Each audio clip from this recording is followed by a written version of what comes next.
मित्रहरू नमस्कार। सदा जय आज पनि लोकसेवा आयोग अन्तर्गत प्राविधिक सहायक प्रशासकको नमुना सेट 12 लिएर म उपस्थित भइसकेको छु। यो नमुना सेट सम्भवतः प्राविधिक सहायक प्रशासकको पूर्ण पाठ्यक्रममा आधारित रही विशिष्टीकरण तालिका अनुसार निर्माण गरिएको छ। यदि तपाईँ यो च्यानलमा नयाँ हुनुहुन्छ भने च्यानललाई लाइक, कमेन्ट, शेयर र सब्स्क्राइब गर्न नबिर्सनुहोला। साथै तपाईको मनमा लागेका सुझाव सल्लाह तलको कमेन्ट बक्समा राख्नुहोला। यो सानो आग्रह तपाईलाई गरे। मित्रहरू आउनुहोस् आजको नमुना सेट 12 अभ्यास गरौँ। आजको लागि पहिलो प्रश्न रहेको छ, लिच्छवीकालमा प्रधानमन्त्रीलाई तलका मध्ये कुन शब्दावलीले चिन्ने गरिन्थ्यो? प्रश्न पुनः एकपटक। लिच्छवीकालमा प्रधानमन्त्रीलाई तलका मध्ये कुन शब्दावलीले चिन्ने गरिन्थ्यो? यसको सही उत्तर हो अप्सन सी महासामन्त। लिच्छवीकालमा प्रधानमन्त्रीलाई महासामन्त भन्ने गरेको पाइन्छ। त्यसैगरी प्रश्न नम्बर 2 रहेको छ, राजाको जन्मोत्सवलाई राष्ट्रिय पर्वको रूपमा मनाउने चलन कसको पालादेखि सुरु भएको हो? प्रश्न पुनः एकपटक। राजाको जन्मोत्सवलाई राष्ट्रिय पर्वको रूपमा मनाउने चलन कसको पालादेखि सुरु भएको हो?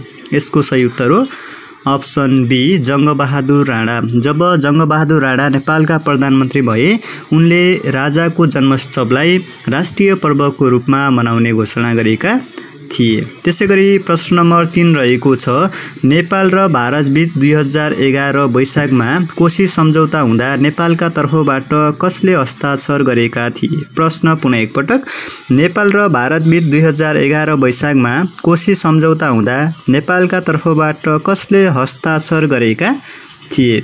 यसको सही उत्तर हो अप्सन सी महावीर शमशेर। महावीर शमशेरले नेपालको तर्फबाट महासन्धि हुँदा जुन नेपाल र भारतबीच कोशी सम्झौता हुँदा त्यो सम्झौतामा हस्ताक्षर गरेका थिए।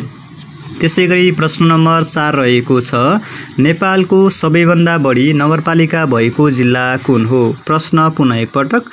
नेपालको सबैभन्दा बढी नगरपालिका भएको जिल्ला कुन हो? यसको सही उत्तर हो अप्सन ए रौतहट। नेपालको सबैभन्दा बढी नगरपालिका भएको जिल्ला रौतहट हो। त्यसैगरी प्रश्न नम्बर 5 रहेको छ, इन्द्रेणी ताल झापामा पर्छ भने गजेडी ताल कुन जिल्लामा पर्छ? प्रश्न पुनः एकपटक। इन्द्रेणी ताल झापामा पर्छ भने गजेडी ताल कुन जिल्लामा पर्छ? यसको सही उत्तर हो अप्सन डी रूपन्देही। गजेडी ताल रूपन्देही जिल्लामा अवस्थित छ। त्यसैगरी प्रश्न नम्बर 6 रहेको छ, नेपालको जनगणना 2068 अनुसार नेपालमा कति प्रतिशत जनसङ्ख्याले इसाई धर्म मान्ने गर्दछन्? प्रश्न पुनः एकपटक। नेपालको जनगणना 2068 अनुसार नेपालमा कति प्रतिशत जनसङ्ख्याले इसाई धर्म मान्ने गर्दछन्? यसको सही उत्तर हो अप्सन सी 1.5% इसाई धर्म मान्ने गर्दछन्। यो चाहिँ राष्ट्रिय जनगणना 2068 को तथ्याङ्क अनुसार हो। त्यसैगरी प्रश्न नम्बर 7 रहेको छ, विक्रम सम्वत 1958 वैशाख 14 गते गोरखापत्रको प्रकाशन हुँदा नेपालका राणा प्रधानमन्त्री को थिए? प्रश्न पुनः एकपटक। विक्रम सम्वत 1958 वैशाख 14 गते गोरखापत्रको प्रकाशन हुँदा नेपालका राणा प्रधानमन्त्री को थिए? यसको सही उत्तर हो अप्सन बी देव शमशेर। जब 1958 वैशाख 24 गते गोरखापत्रको प्रकाशन भएको थियो सो समयमा नेपालका राणा प्रधानमन्त्री चाहिँ देव शमशेर रहेका थिए। त्यसैगरी प्रश्न नम्बर 8 रहेको छ, स्थापना कालमा त्रिचन्द्र कलेजको सम्बन्धन कुन विश्वविद्यालयबाट रहेको थियो? प्रश्न पुनः एकपटक। स्थापना कालमा त्रिचन्द्र कलेजको सम्बन्धन कुन विश्वविद्यालयबाट रहेको थियो? यसको सही उत्तर हो अप्सन ए कलकत्ता विश्वविद्यालयसम्म रहेको थियो। यो चाहिँ विक्रम सम्वत 1981 सम्म रहेको थियो। 1981 पछि चाहिँ त्रिचन्द्र कलेजको नाम परिवर्तन गरेसँगै विश्वविद्यालयको सम्बन्धन प्राप्त पनि परिवर्तन गरेको थियो। 1981 पछि चाहिँ पटना विश्वविद्यालयमा सारिएको थियो। त्यसैगरी प्रश्न नम्बर 9 रहेको छ, नेपालमा पहिलो शिक्षा बोर्ड कहिले गठन गरिएको थियो? प्रश्न पुनः एकपटक।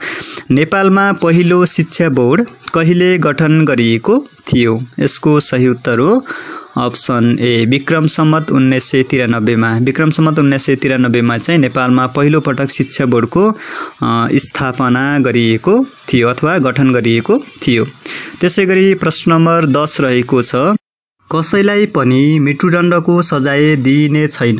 नेपालको संविधान 2072 को कुन हकसँग सम्बन्धित छ? प्रश्न पुनः एकपटक कसैलाई पनि मृत्युदण्डको सजाय दिइने छैन। नेपालको संविधान 2072 को कुन हकसँग सम्बन्धित छ? यसको सही उत्तर हो अप्सन डी सम्मानपूर्वक बाँच्न पाउने हक। यो भनेको कसैलाई पनि मृत्युदण्डको सजाय दिइने छैन भन्ने हक चाहिँ सम्मानपूर्वक बाँच्न पाउने हकसँग सम्बन्धित रहेको छ।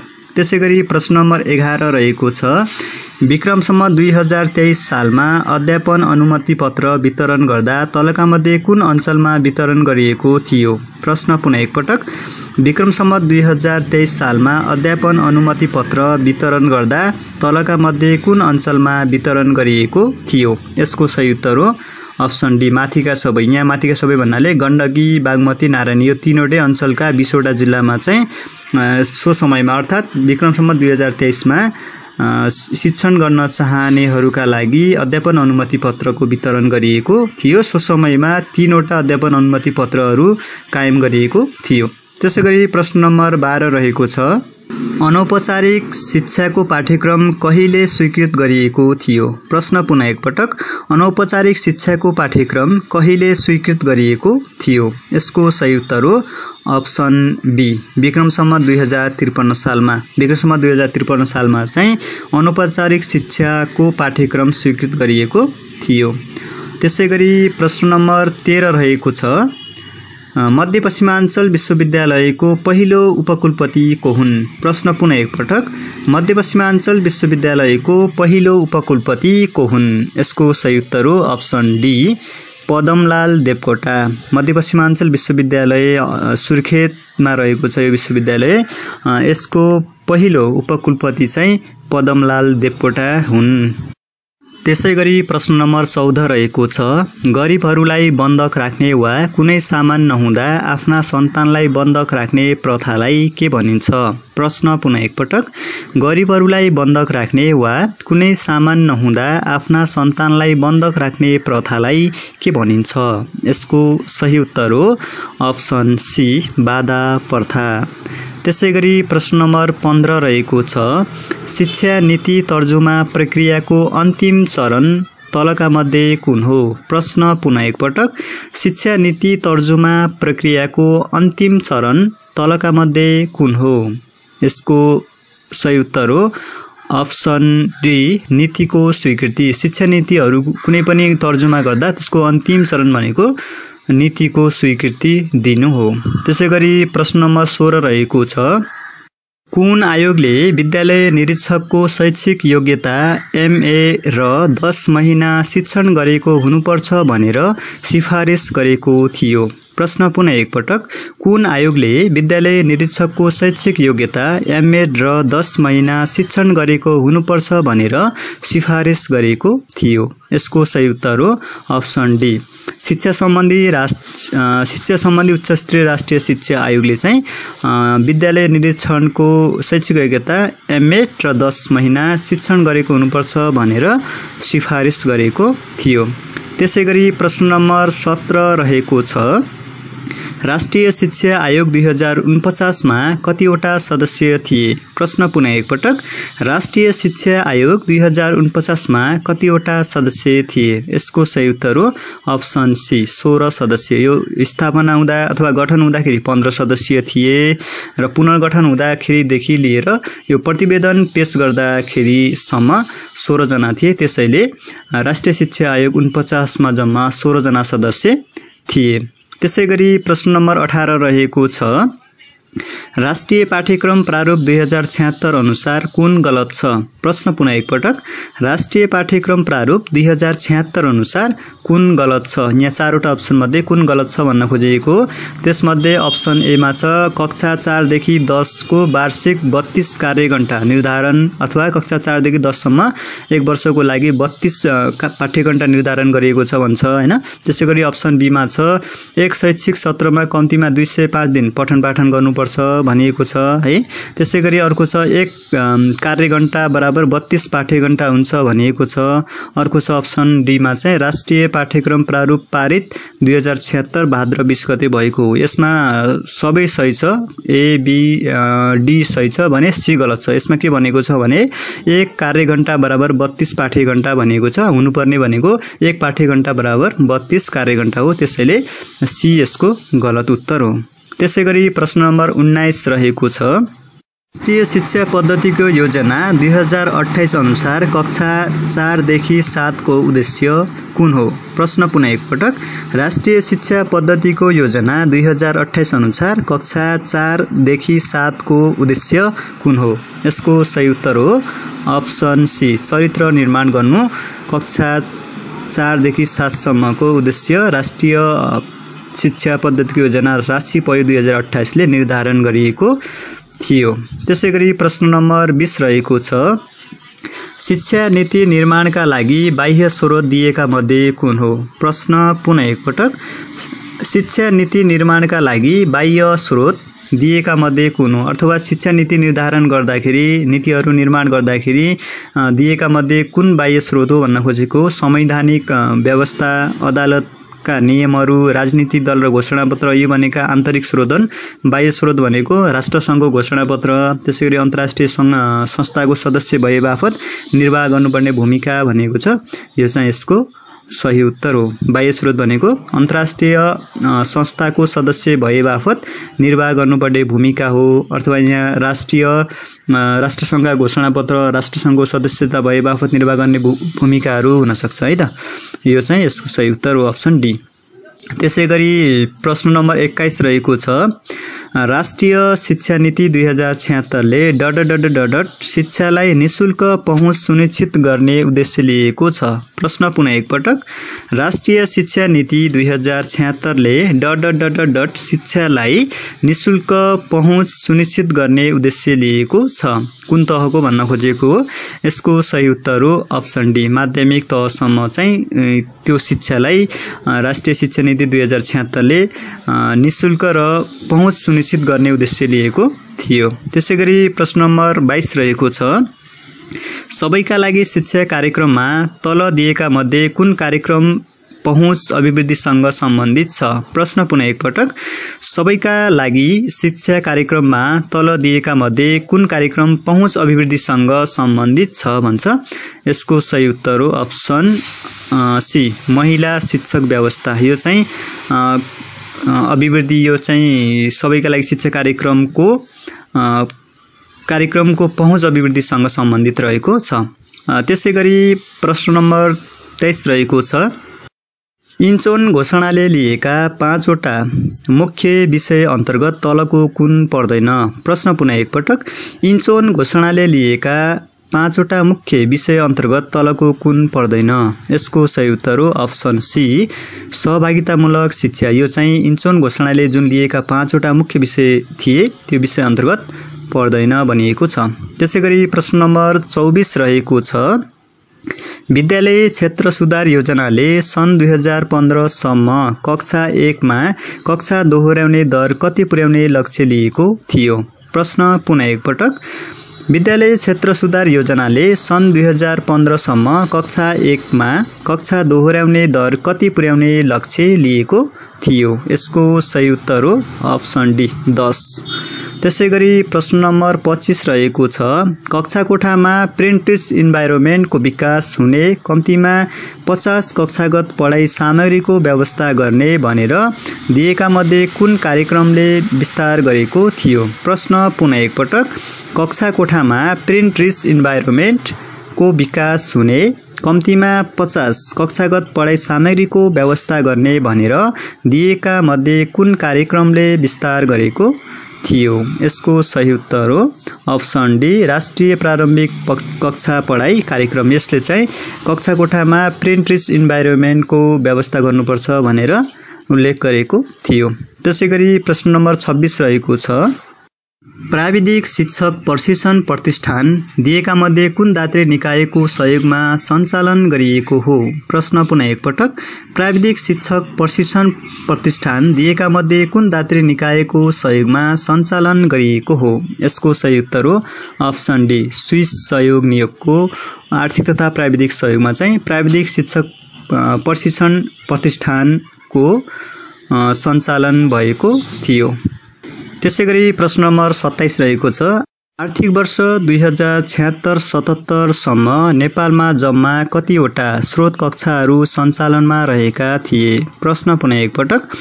आर्थिक वर्ष 2076-77 सम्म नेपालमा जम्मा कतिवटा स्रोत कक्षाहरू सञ्चालनमा रहेका थिए? यसको सही उत्तर हो अप्सन सी, 380 वटा। आर्थिक वर्ष 2076-77 सम्म नेपालमा जम्मा 380 वटा स्रोत कक्षाहरू सञ्चालनमा आएका थिए। त्यसैगरी प्रश्न नम्बर 28 रहेको छ। शिक्षा मन्त्रालयमा प्रौढ शिक्षा शाखाको स्थापना कहिले गरिएको थियो?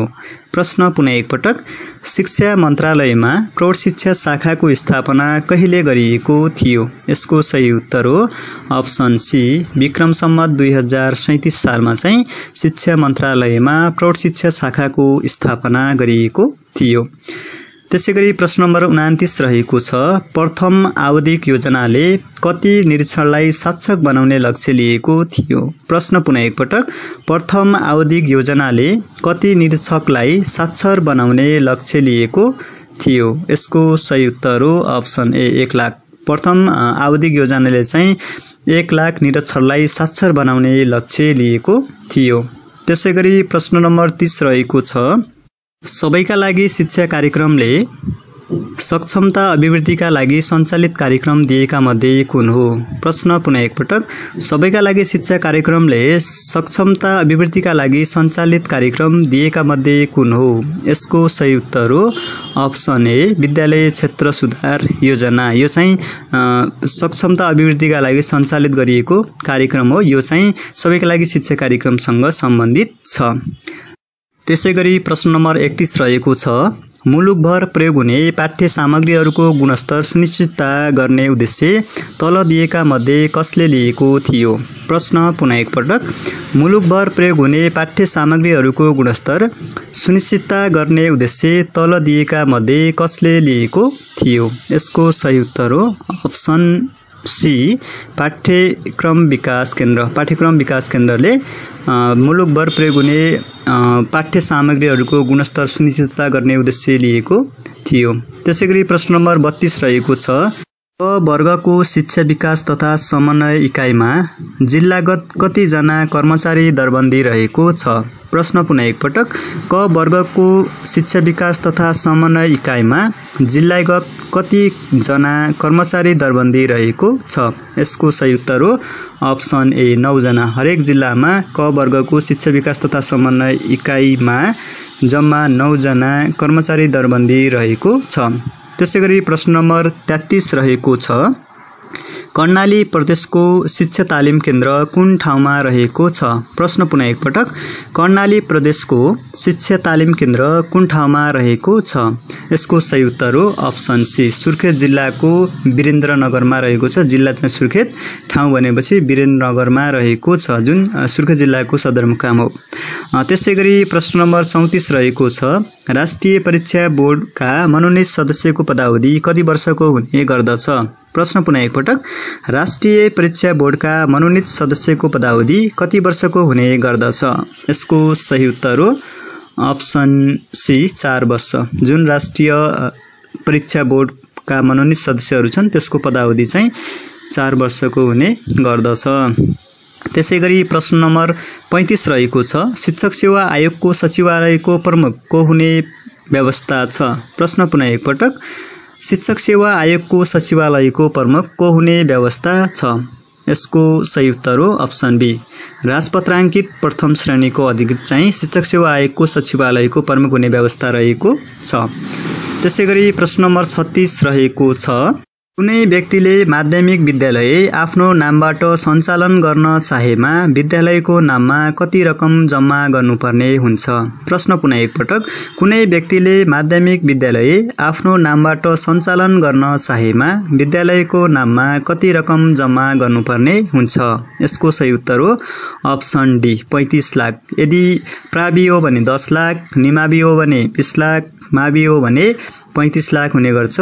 यदि महानगरपालिका र उपमहानगरपालिका हो भने त्यसको डबल हुन्छ। जति तोकिएको रकम छ त्यसको डबल हुन्छ भने नगरपालिकामा चाहिँ थप 25% लाग्ने हुन्छ। जस्तै माध्यमिक तहको विद्यालय मैले आफ्नो नाममा गर्न चाहे भने मैले 35 लाख रुपियाँ सँगसँगै सो बराबरको घर जग्गा र थप 25% थप्नुपर्ने हुन्छ।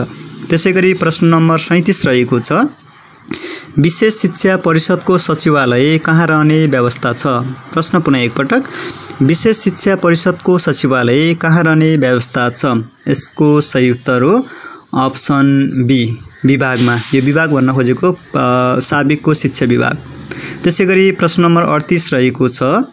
विद्यालयले स्थायी शिक्षकको मासिक तलबबाट कति प्रतिशत कट्टा गरी सोही बमोजिमको रकम सञ्चय कोषमा जम्मा हुने प्रावधान छ? प्रश्न पुनः एकपटक। विद्यालयले स्थायी शिक्षकको मासिक तलबबाट कति प्रतिशत कट्टा गरी सोही बमोजिमको रकम सञ्चय कोषमा जम्मा हुने प्रावधान छ? कति पर्सेन्ट काट्छ तलबबाट भन्न खोजेको? यसको सही उत्तर हो अप्सन बी 10%। स्थायी शिक्षकको 10% स्यालेरीबाट आउने रकम काटेर सोही बराबरको 100% नै सरकारले राखेर सञ्चय कोषको व्यवस्था गरिएको छ। त्यसैगरी प्रश्न नम्बर 39 रहेको छ। फ्ल्यास रिपोर्ट 2075 अनुसार कतिवटा सामुदायिक बाल शिक्षा केन्द्र रहेका छन्? प्रश्न पुनः एकपटक। फ्ल्यास रिपोर्ट 2075 अनुसार कतिवटा सामुदायिक बाल शिक्षा केन्द्रहरू रहेका छन्? यसको सही उत्तर हो अप्सन बी 35,882 वटा। फ्ल्यास रिपोर्ट 2075 सम्म नेपालमा जम्मा सामुदायिक बाल विकास केन्द्रहरू 35,882 रहेका थिए। त्यसैगरी प्रश्न नम्बर 40 रहेको छ। निजामती सेवा ऐन 2049 को चौथो संशोधन कहिले भएको थियो? प्रश्न पुनः एकपटक। निजामती सेवा ऐन 2049 को चौथो संशोधन कहिले भएको थियो? यसको सही उत्तर हो अप्सन सी विक्रम सम्वत 2072 साल असार 29 गते चौथो संशोधन भएको थियो। निजामती सेवा ऐन 2049 हालसम्म 4 पटक मात्र संशोधन भएको थियो। तेस्रो संशोधन भनेको 2070 चैत्र 12 गते भएको थियो। त्यसैगरी प्रश्न नम्बर 41 रहेको छ। निजामती सेवा पुरस्कार सिफारिस समितिको सदस्य सचिव को हुन्छ? प्रश्न पुनः एकपटक। निजामती सेवा पुरस्कार सिफारिस समितिको सदस्य सचिव को हुन्छ? यसको सही उत्तर हो अप्सन डी सामान्य प्रशासन मन्त्रालयको सचिव चाहिँ निजामती सेवा पुरस्कारको जुन सिफारिस समिति हुन्छ त्यसको सदस्य सचिव हुने व्यवस्था रहेको छ। त्यसैगरी प्रश्न नम्बर 42 रहेको छ। सन् 2015 मा नासाले कक्षा 3 को कुन विषयमा राष्ट्रिय उपलब्धि परीक्षण गरेको थियो? प्रश्न पुनः एकपटक। सन् 2015 मा नासाले कक्षा 3 को कुन विषयमा राष्ट्रिय उपलब्धि परीक्षण गरेको थियो? यसको सही उत्तर हो अप्सन ए गणित र नेपाली। नासाले चाहिँ 2015 मा जुन विद्यार्थी राष्ट्रिय उपलब्धि परीक्षण गर्छ कक्षा 3 मा त्यसमा चाहिँ गणित र नेपाली विषयमा चाहिँ गरेको थियो। त्यसैगरी प्रश्न नम्बर 43 रहेको छ। आधारभूत शिक्षा कक्षा 1-8 का लागि कतिवटा सक्षमता निर्धारण गरिएका छन्? प्रश्न पुनः एकपटक। आधारभूत शिक्षा कक्षा 1-8 का लागि कति सक्षमता निर्धारण गरिएका छन्? यसको सही उत्तर हो 12। कक्षा 1 देखि 8 सम्मको लागि जम्मा 12 वटा सक्षमता निर्धारण गरेका छन्। त्यसैगरी प्रश्न नम्बर 44 रहेको छ। एक पाठ्यघण्टा बराबर कति कार्यघण्टा हुन्छ? यहाँ भन्न खोजेको 1 क्रेडिट आवर बराबर कति वर्किङ आवर हुन्छ भन्न खोजेको। एक पाठ्यघण्टा बराबर कति कार्यघण्टा हुन्छ? यसको सही उत्तर हो अप्सन बी 32। एक पाठ्यघण्टा बराबर 32 कार्यघण्टा रहेको हुन्छ। त्यसैगरी प्रश्न नम्बर 45 रहेको छ। शिक्षकले एक शैक्षिक सत्रभरि पढाउने विषयवस्तुलाई पाठ्यक्रम भनिन्छ। यो पाठ्यक्रमको कुन अर्थसँग सम्बन्धित छ? प्रश्न पुनः एकपटक। शिक्षकले एक शैक्षिक सत्रभरि पढाउने विषयवस्तुलाई पाठ्यक्रम भनिन्छ। यो पाठ्यक्रमको कुन अर्थसँग सम्बन्धित छ? यसको सही उत्तर हो अप्सन बी संकुचित अर्थसँग सम्बन्धित छ। त्यसैगरी प्रश्न नम्बर 46 रहेको छ। एउटा कक्षामा पढाइ हुने विभिन्न विषयवस्तुको आपसी सम्बन्धलाई के भनिन्छ? प्रश्न पुनः एकपटक। एउटा कक्षामा पढाइ हुने विभिन्न विषयवस्तुको आपसी सम्बन्धलाई के भनिन्छ? यसको सही उत्तर हो अप्सन बी समतलीय सम्बन्ध। एउटै कक्षामा जति पनि विषयवस्तु पढाइ हुन्छ त्यसमा भएको आपसी सम्बन्धलाई समतलीय सम्बन्ध भनिन्छ भने एक कक्षादेखि माथिल्लो कक्षा, तल्लो कक्षादेखि माथिल्लो कक्षासम्मको जुन विषयवस्तुमा रहेको आपसी सम्बन्ध छ त्यसलाई चाहिँ लम्बीय समन्वय भन्ने गरिन्छ। मित्रहरू, त्यसै गरी आजको लागि प्रश्न नम्बर 47 रहेको छ। विपद समाधान गर्नु निरीक्षणको कस्तो गुण हो? प्रश्न पुनः एकपटक। विपद समाधान गर्नु निरीक्षणको कस्तो प्रकारको गुण हो? यसको सही उत्तर हो अप्सन सी पेशागत गुण। कुनै पनि विद्यालय निरीक्षकले विपद समाधान सम्बन्धी उसको गुणहरू विकास हुन्छ भने त्यो गुण भनेको उसको पेशागत गुण हो। त्यसैगरी प्रश्न नम्बर 48 रहेको छ। महिला साक्षरता दोस्रोमा कुन पाठ्य सामग्री अध्यापन गराइन्थ्यो? प्रश्न पुनः एकपटक। महिला साक्षरता दोस्रोमा कुन पाठ्य सामग्री अध्यापन गराइन्थ्यो? यसको सही उत्तर हो अप्सन ए गाउँबेसी। महिला साक्षरता दोस्रोमा चाहिँ गाउँबेसी भन्ने पाठ्य पुस्तक थियो, त्यो अध्यापन गराइने गरेको पाइन्थ्यो। त्यसैगरी प्रश्न नम्बर 49 रहेको छ। आफ्नो कमी कमजोरी थाहा पाई आफ्नो मूल्याङ्कन तुरुन्तै गर्न सकिने शिक्षण कुन हो? प्रश्न पुनः एकपटक। आफ्नो कमी कमजोरी थाहा पाई आफ्नो मूल्याङ्कन तुरुन्तै गर्न सकिने शिक्षण कुन हो? यसको सही उत्तर हो अप्सन डी सूक्ष्म शिक्षण। माइक्रो टिचिङमा चाहिँ के हुन्छ भन्दाखेरि आफ्नो कमी कमजोरी शिक्षण गर्ने क्रममा आफ्नो कमी कमजोरी के भएको छ भन्ने कुरा तुरुन्तै थाहा पाउन सकिने हुन्छ। मित्रहरू, आजको लागि अन्तिम प्रश्न रहेको छ। दिएका मध्ये दैनिक पाठ योजनाको अङ्गभित्र कुन पर्दैन? प्रश्न पुनः एकपटक। दिएका मध्ये दैनिक पाठ योजनाको अङ्गभित्र कुन पर्दैन? यसको सही उत्तर कुन हो? कृपया तपाईँले कमेन्ट बक्समा राख्नुहोला, म तपाईँलाई सदा झै रिप्लाई गर्नेछु। मित्रहरू, आजको सामग्री कस्तो लाग्यो? जस्तो लाग्यो त्यस्तै प्रतिक्रिया दिन नबिर्सिनुहोला। योभन्दा अघिल्ला दिनहरूका नमुना सेट हेर्न चाहनुहुन्छ भने यसै च्यानलको प्लेलिस्टमा गएर हेर्न सक्नुहुन्छ। नभए मैले यही भिडियोको डिस्क्रिप्सन बक्समा पनि सम्पूर्ण नमुना सेटहरूको लिङ्क राखिदिएको छु। तपाईँको अनुकूल समय भएको समयमा हेर्नुहोला भन्दै आज पनि तपाईँहरूबाट बिदा हुन्छु। हवस् त, नमस्कार।